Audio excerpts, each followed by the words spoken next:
With revenue projections on the rise, should the government be using the extra cash to shrink the deficit instead of increasing spending? To break it all down, we are joined by research analyst Edidiong Igboto. Edidiong, it's great to have you here with us. Very much, Justin. All right, let's start with the big picture as it is right now. That's we're talking about expansionary budget. What does an expansionary budget mean in practical terms, and why is the government choosing this approach? Well, an expansionary budget simply means that regardless of what happens in the economy, the government is looking to spend big. I think that is the simplest way that we can put it. Why is the government doing this? I think that when you look at the direction that the government has been moving, even before the present administration, you can say that this was a long time coming, really. Because I think it was about a couple of years ago that I had a chat with the Director General of the Budget Office. So I asked him the question, you are saying Nigeria is not spending enough.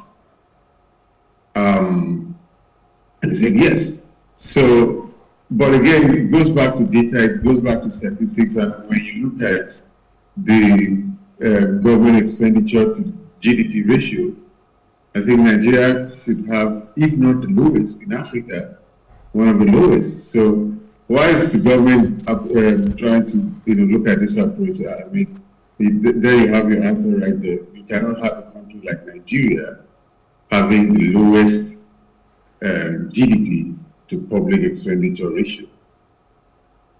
Okay, now, but the minister at his press conference just a few days ago, he compared our country's budget to that of Brazil and Indonesia, arguing that bigger spending drives economic growth, which you have actually mentioned. But do you think this comparison is actually valid? Not particularly. I'm not really sold on these levels of comparison because every economy has the unique challenges. It has unique situations that, I mean, ultimately it's like comparing apples and oranges. So look at the Nigerian situation, for instance. If the government says we want to adopt an expansionary budget, you need to look at it in terms of what is it going to do to the overall picture of the economy. It's not going to be the same for Brazil. Okay, so when you look at Nigeria, for instance,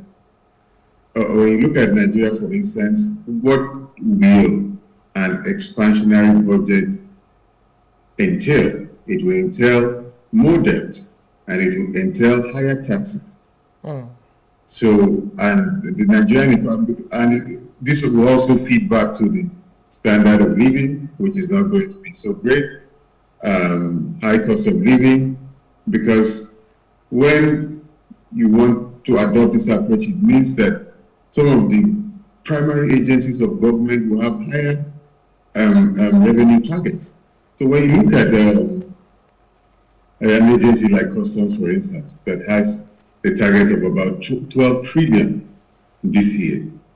So when Customs says our revenue is increasing by about 30% or thereabouts, how are we going to make up for the shortfall?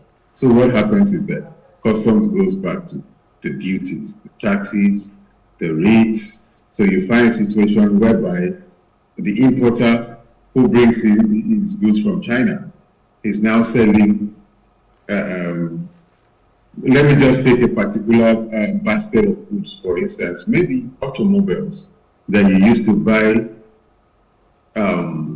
for, let's say, 5 million naira about a couple of years ago, thereabout, you are paying the same to clear it today. So like I said, it feeds back to high cost of living, because when I'm paying so much at the port to clear my goods, somebody has to pay for that, and it is the consumer. So you need to look at it, okay, when you want to adopt an expansionary budget, this is something that is supposed to elevate the standard of living of the average Nigerian. So when it goes back to increasing the cost of living like we've seen, basically all the baskets of, because we are an import-dependent economy. So And I always use customs as the best case study because this is the reason why we're having so much, in terms of cost of living, because everything's coming through the ports, and what the guy is facing at the ports, he transfers it to the consumer. So I'm not always so much sold on these levels of comparison because you need to look at how exactly, is this going to affect our economy as opposed to, just, trying to compare apples and oranges. Analysts believe the expected increase in revenue should be used to reduce the deficit rather than boost spending. What's your take on this? Well, it goes back to a point that I made earlier. And it's a tricky question, Justin, because when you look at the Nigerian situation, we are in a difficult situation with regard to our debt. And anytime there's news about government making plans to get more loans, it gets the average Nigerian apprehensive, just when you look at the numbers. But at the end of the day, Justin, there is a minimum expectation that the citizens have from the government. So if the government is not delivering in terms of public expenditure, in terms of advice as it relates to infrastructure, just providing the basic things that the citizenry needs, then it is a problem. Because like I said, when you look at our public expenditure to the GDP ratio, it's one of the lowest in Africa. And Nigerians have minimum level of expectation in terms of infrastructural development from the government. So yes, on the one hand, it would be good for us to use it to service our debt because we have to do better than we're doing with regard to our debt management. But ultimately, like Mr. Ben said, Akabozi, we are not spending enough. But I also remember from my conversation with him, he says that the key to spending enough is to raise more revenue. And we are not doing enough on that front. So that is very instructive that if we say we want to spend, we need to look at, okay, how much are we earning? What in terms of is coming in terms of the revenue that we want to spend more. Otherwise, we end up in a very tricky situation. All right, Edidion, let's move on now. Now, with debt servicing already taking a large chunk of our revenue, is Nigeria at risk of a debt crisis if we're not even in a crisis, as it were? Well, when you look at what the international funding agencies are saying in terms of their template, it seems like we are not really. But when you look at it from the ordinary eye, you realize that having a debt of more than 100 trillion naira at the moment, you don't really need somebody from the World Bank or the IMF to tell you that this is not good. It isn't. So, yes, I would say that we are trading dangerously on the razor's edge of getting into a debt crisis. All right. Because we found that in the past few years, we always end up servicing our debt with almost 100%, always over 90% of our revenue. So when you're doing numbers like this, you don't really need somebody from the World Bank to tell you that it's not good enough. Okay, fine. Let's look at alternatives, as it were. Are there alternative strategies the government could explore to fund development without excessive borrowing? And in your opinion, do you think this budget is impacting businesses, especially SMEs and foreign investors? Okay, that is a two-part question. What are the options? I think that, I've said this before here, that the government needs to stop trying to solve all of the problem because the lifespan of the government is too short. for the government to solve a problem holistically. I think that a big part of this should have been answered if we have a definitive position on the tax reform bill. Because again, it goes back to my conversation with Mr. Abubakar. Far too many people are not paying taxes. So what happens here is that few people are being overtaxed, and it's not really good for the system. So if we are able to improve our tax management processes, which is what the tax reform bill is supposed to have done, then this would have gone, a long way to help. Because I'm looking at the budget, it's looking at oil price of $75 per barrel, is looking at production of about 2 million, just a little above 2 million barrels a day, which has been a while. Nigeria did, mind you, 2 million barrels a day. I think you may go back to maybe close to 10 years. Yeah, maybe the early days of President Buhari, that Nigeria was able to do. I mean, there was a time we even went below 1 million barrels. Now we are doing within the neighborhood of 1.7 million. So the projection is 2 million barrels, which we are not doing at the moment. So yes, so that's another place we can look at in terms of shoring up the oil. But it cannot always be all about. But yes, if we can get that right and know that, okay, based on our projection from oil earnings, we're going to be able to earn X amount. Yes. So, but how is this affecting organized businesses? Of course, I've already mentioned a few points already. So when you look at especially manufacturers, or if you are involved in import and export, then of course the budget is not your friend. It's not so much.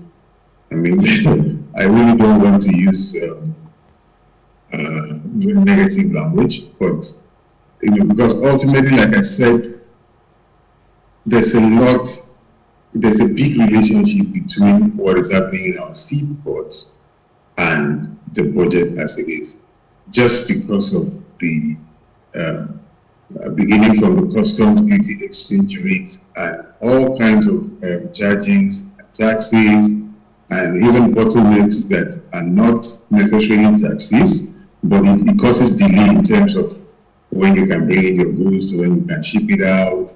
So you find that there were times our exporters were not, doing everything possible not to export through official channels because of some CBN regulation that meant that you need to bring in your export earnings through the higher window. Yeah, so I digress though. So the point is, if you're in the manufacturing space, trade and industry, then you find yourselves paying a whole lot in terms of taxes, just to make up government revenue. Because like I said, the money has to come from somewhere. Okay. And at the end of the day, it feeds back to the consumers because they are the ones who bear the brunt at the end of the day. Okay, now looking ahead, what key economic indicators should Nigerians watch to gauge whether this budget is actually driving growth? Well, I think most importantly it should be resource allocation. Okay. If the government is saying, okay, listen, we are not spending enough, because it's a valid point. Okay, so because we must not always throw the government under the bus because of the level of distrust that exists. If we look at some of the issues dispassionately, we realize that, yeah, there are valid points that the government is making when it says it's not spending enough, because it isn't. When you look at the data, when you look at the numbers, comparatively, I made the point about the tax issue. So when you look at what South Africa is raising, it's raising about 3 times what Nigeria raises from, and we have more in terms of population. So, yeah, but the point I'm making is the key indicator should be how are the resources allocated. Because it's not just about saying we have a budget of 53 trillion, expansionary budget, we need to spend more on infrastructure, public services.